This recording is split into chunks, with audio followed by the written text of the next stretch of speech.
Добрый день, уважаемые дамы и господа. Меня зовут доктор Нилс Душек.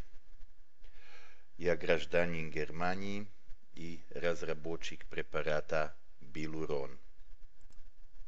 В настоящей презентации вам хочу рассказать несколько слов о истории возникновения препарата Билурон, о его механизме действия и о возможностях употребления его в ежедневном процессе.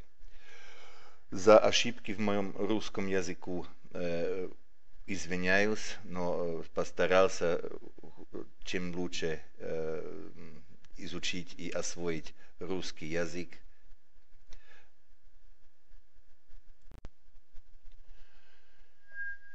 Препарат Билурон – это, можно сказать, ортомолекулярный препарат и производится в Германии.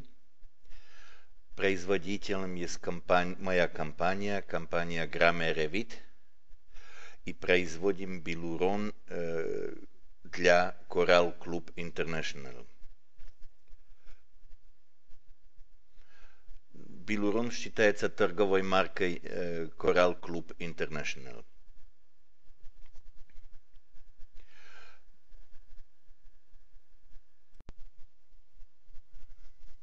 Препарат Билурон относится к группе биологически активных добавок к пище. Не считается лекарством. В состав Билурона входит комплекс гиалуронной кислоты вместе с хондроитином, как ударное вещество, инертный сахар для хранения, витамин Е как антиоксидант, калиум-сорбат как консервант и вода. Вода структурирована.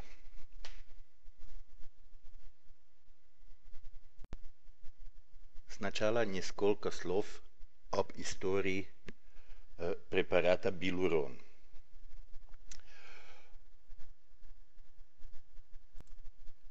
Разработки его начались уже 20 лет тому назад. Дальше.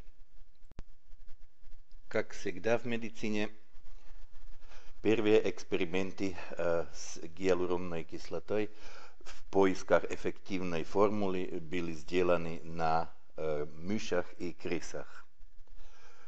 После того мы прошли на экспериментальную базу с более крупными животными, собаки и лошади. В итоге в 2000 году мы закончили успешно испытания на лошадях и год позже испытания на добровольцах-спортсменах. Результаты эти покажу в следующих слайдах. И в 2013 году завершили одну из последних регистраций препарата на основе гиалуронной кислоты под названием Билурон в России.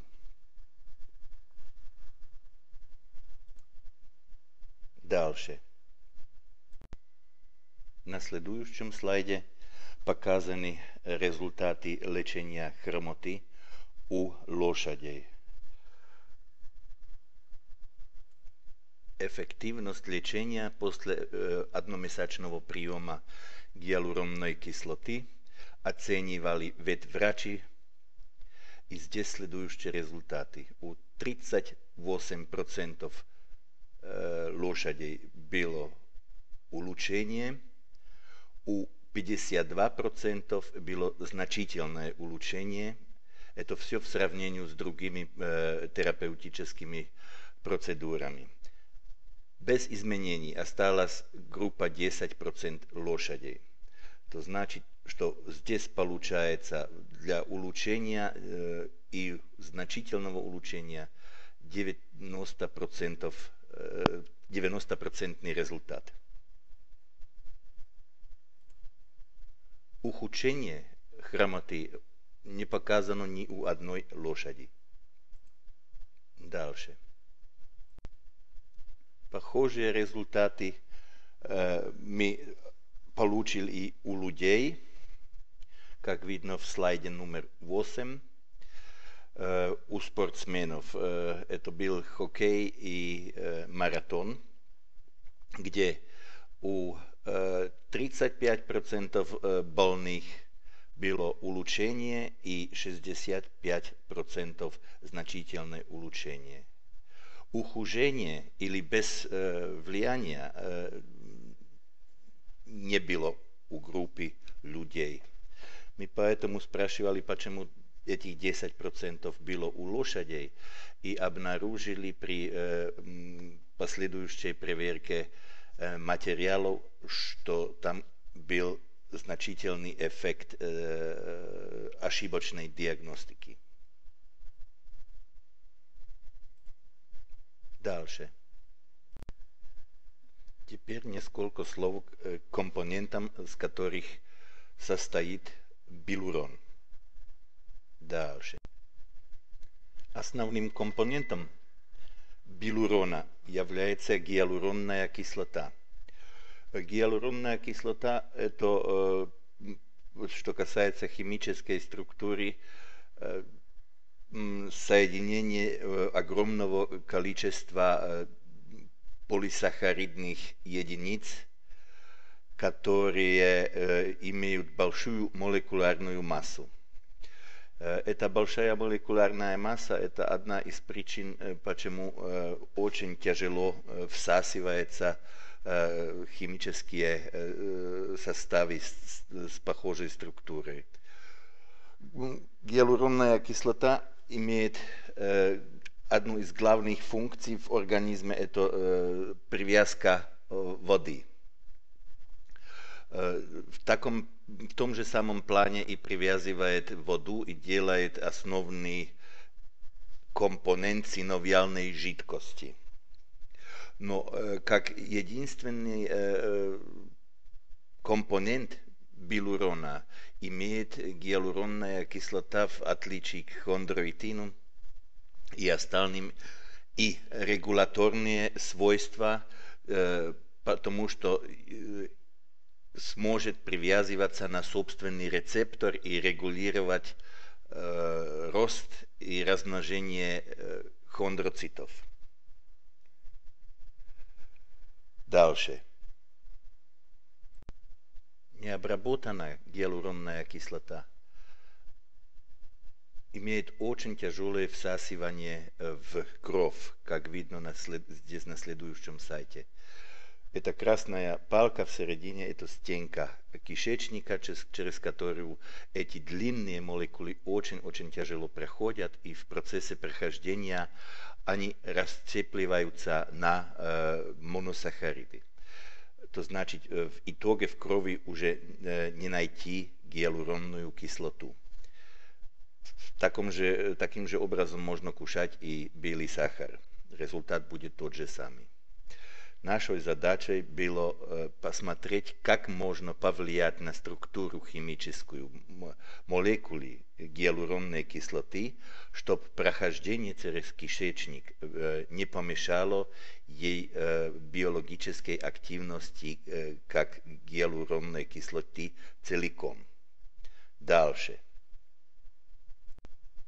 Как я сначала уже сказал, результатом выше 270 экспериментов было обнаружение определенной оптимальной молекулярной структуры гиалуронной кислоты, которая позволяет проходить через кишечник целиком в цепах различной длины, которые в состоянии после прохождения опять соединиться в готовую длинную гиалуронную кислоту. Говорим о так называемом процессе ресинтеза.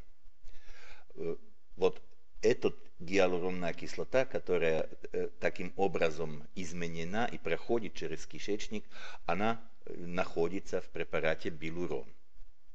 Дальше. Следующим компонентом это хондроитин сульфат. Хондроитин-сульфат является очень важным структурным компонентом хрящи и хрящевого матрикса. В разнице к гиалуронной кислоте хондроитин-сульфат является чисто стройматериалом. Он не имеет никаких биологических регуляторных свойств, как гиалуронная кислота. Следующим компонентом это инвертированный сахар. Инвертированный сахар мы включили в наш препарат сначала чисто как консервант, но он химически состоит из равных долей глюкозы и фруктозы. Но показалось в поздних работах, что он не только консервант, но и как источник энергии для хондроцитов и как стройматериал для собственного производства гиалуронной кислоты в организме. Дальше. Эти два главные компоненты, гиалуронная кислота и хондроитин, они в нашем препарате вместе связаны ковалентной связкой во форме гиалурон-хондроитинного комплекса. Здесь на картине видно вот темные это хондроитинная структура и хондроитинная доль и белые это доль гиалуронной кислоты в комплексе. После прохождения кишечником в кровь приходят транспортными белками на капсулу сустава и проходят через капсулу в суставную жидкость. В этом моменте прохождения разделяется гиалуронно-хондроитинный комплекс и отдельно проходит гиалуронная кислота, которая накапливается в жидкости сустава, и отдельно проходит хондроитин, и хондроитин используется в хрящи как стройматериал. Дальше. Здесь на картинке видно здоровый сустав, который состоит из кости, хрящи, это желтые, суставной капсулы, зеленые, и синовиальной мембраны, которая ограничивает синовиальную жидкость. Основным компонентом этой синовиальной жидкости здесь синяя. Это гиалуронная кислота. Дальше. Здесь на следующей картинке видно тот же самый сустав изменен в процессе артрозы. Главным характеристиком больного сустава это то, что убивает хрящи и что капсула становится более толстой в сравнении с здоровым суставом. Дальше. В процессе наших разработок мы хотели объяснить для себя механизм действия гиалуронно-хондроитинного комплекса, который находится в препарате Билурон. Поэтому мы взяли гиалурон-хондроитинный комплекс и маркировали его радиоактивным маркером и смотрели его разделение в организме. Показалось, что уже в лимфу после приема проходит через 15 минут и до 2 дней может состоять в лимфе, пока не проходит в синовиальную жидкость. Это прохождение в синовиальную жидкость начинается 24 часов после приема. В синовиальной жидкости он связывается с рецепторами клеток хряща, хондроцитов, и с стимулирует таким образом выработку собственной эндогенной гиалуронной кислоты. Это покажем на следующих слайдах. Дальше. Что творится в суставах в процессе артрозы в течение приема билурона? До приема гиалуронно-хондроитинного комплекса находятся в суставах разрушенные хрящевые клетки, вот желтенькие, и в жидкости, суставной жидкости синовиальной находится гиалуронная кислота, но она частично изменена из-за процесса воспаления, который в суставе произошел. То значит, гиалуронной кислоты здесь минимум, поскольку здесь минимум гиалуронной кислоты, она не способна привязываться на рецепторы хрящевых клеток и так регулировать их действие. Рецепторы – это те стрелки, которые видно из желтых клеток. Дальше. С момента первичного приема билурона начинается в организме процесс насыщения гиалуронной кислотой. То значит, мы приводим из наружья гиалуронную кислоту, которая накапливается в синовиальной жидкости. Тем же образом в синовиальной жидкости уже два варианта гиалуронной кислоты. Первоначальная, которая была изменена воспалительным процессом, и здесь видно желтенькая, которая в препарате билурон. Таким образом повышается концентрация гиалуронной кислоты, и при определенной концентрации начинает привязка гиалуронной кислоты на собственный рецептор. Этот рецептор это специфический для гиалуронной кислоты, который на поверхности хондроцитов, и он после привязывания гиалуронной кислоты активизируется. Это значит, там красным цветом здесь показано. Активированный рецептор позволяет клеткам размножение, пролиферацию и выращивание новых клеток в хрящи. В том же часе идет и во время приема идет и повышение концентрации хондроитина, который накапливается в жидкости, но он пока еще без определенных свойств, потому что хрящевые клетки, они не могут его перерабатывать и внести в матрикс, поскольку они не активированы. Только после активации гиалуронной кислотой смогут хрящевые клетки перерабатывать хондроитин в виде стройматериала, чтобы сделать новые слои хрящи. Дальше. Здесь видно состояние сустава после приема билурона, после 30-дневного приема. Характеристически есть, что там произошла благодаря активации рецепторов CD44, произошла пролиферация хондроцитов, то есть размножение хондроцитных клеток. Эти нормализируют свой метаболизм и способны уже сами вырабатывать гиалуронную кислоту, так как в здоровом суставе. То значит, теперь уже появляются у нас три вида гиалуронной кислоты. Первоначальная гиалуронная кислота, которая при воспалении уже была в суставе.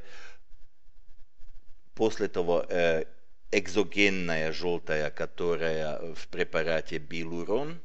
И как результат оздоровления появляется третья форма, эндогенная гиалуронная кислота, которую выпускает организм себе сам. Дальше.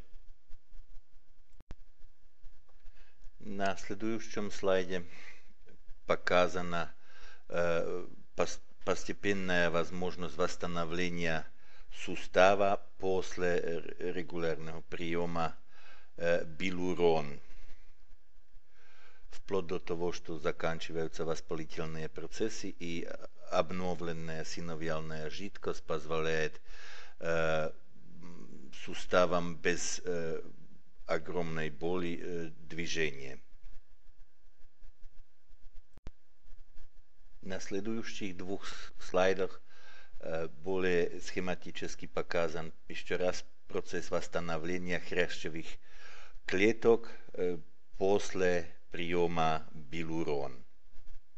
Дальше.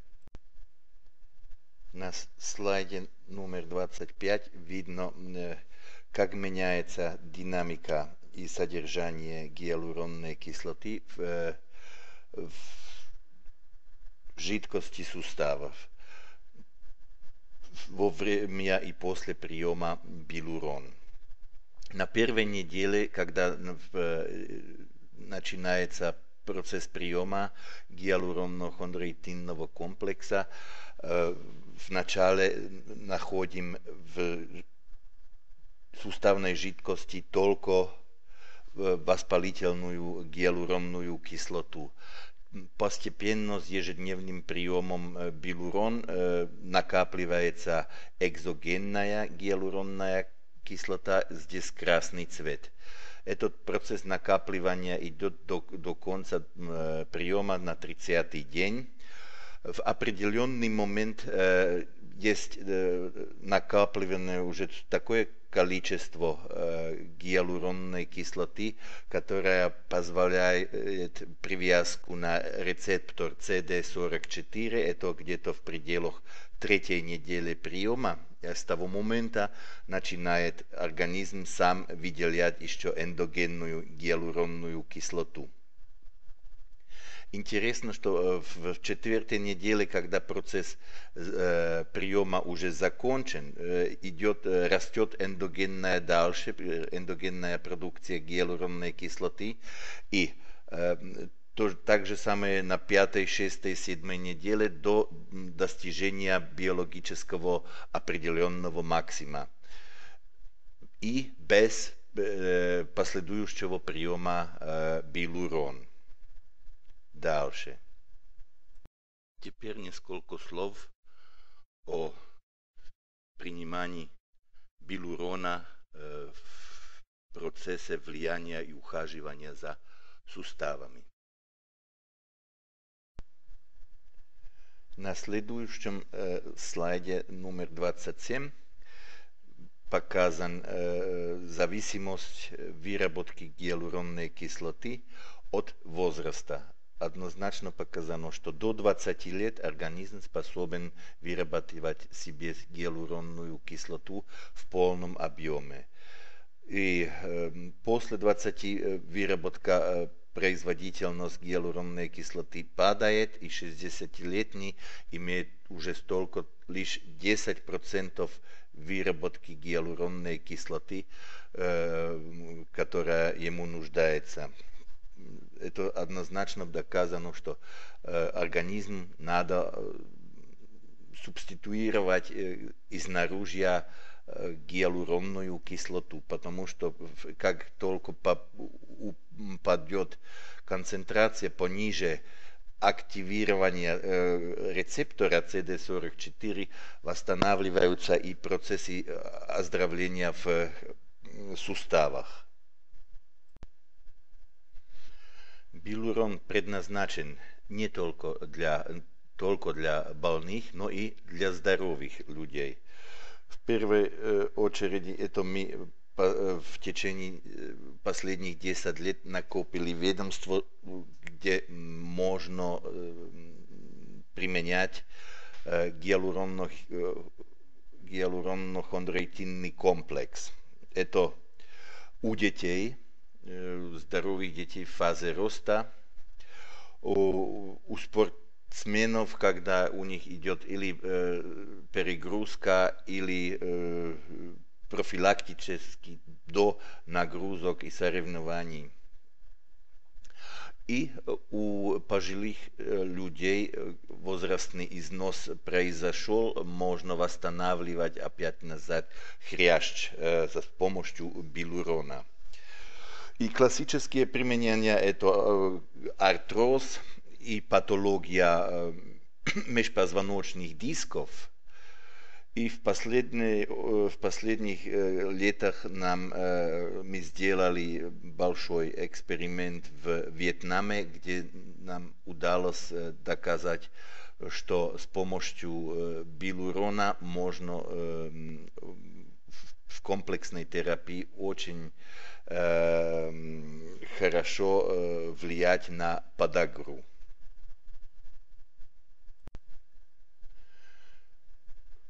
Суммарно можно сказать насчет билурона, что он свое действие полностью направляет на первопричину артроза, то значит восстанавливает хрящ. Поскольку он ортомолекулярный препарат,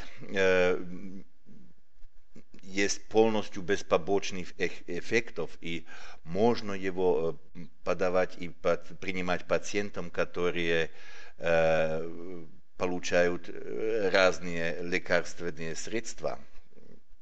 Пациент должен знать, что здесь идет процесс накопления в суставах гиалуронной кислоты, и этот процесс длится не меньше 2-3 недель. После этого времени уже начинают чувствовать первые улучшения. Курс повторяется 2-3 раза в год, и очень важно, надо промешивать во время приема, размешать, потому что там идет осадок. Этот осадок, он за счет витамина Э. И важный и один момент, который здесь на слайде не показан, что терапевтический процесс 2 бутылок надо обязательно закончить. То значит, если уже по первой бутылке такое улучшение, обязательно надо взять и вторую бутылку. Весь 30-дневный процесс надо закончить.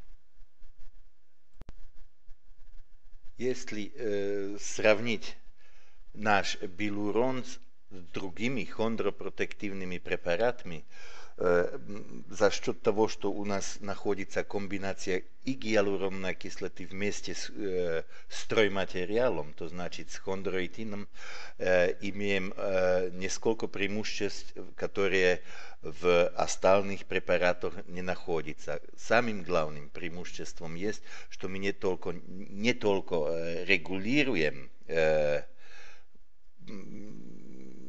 через рецептор CD44 пролиферацию хрящевых клеток, но и сразу же дадим им стройматериал хондроитин, чтобы восстановить хрящ в суставах. Dalším преимуществом есть, что билурон можно принимать и профилактически. Там это не рекомендуется профилактически при инъекции, использовании инъекций. А он работает и в тяжелейших формах. То значит, когда сам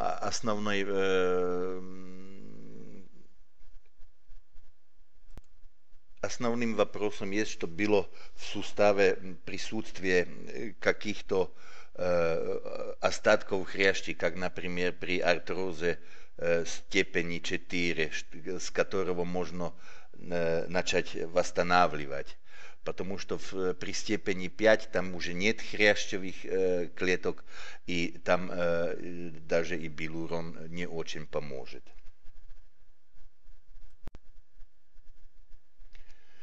Билурон разработан и производим в Германии. Поставляем его в 35 стран мира и под названием Билурон теперь и в Россию. В следующем показано несколько фотографий с производства современное, где гиалуронная кислота вырабатывана в биоферментерах и производственные мощности позволяют делать ежедневно несколько тысяч бутылок билурона.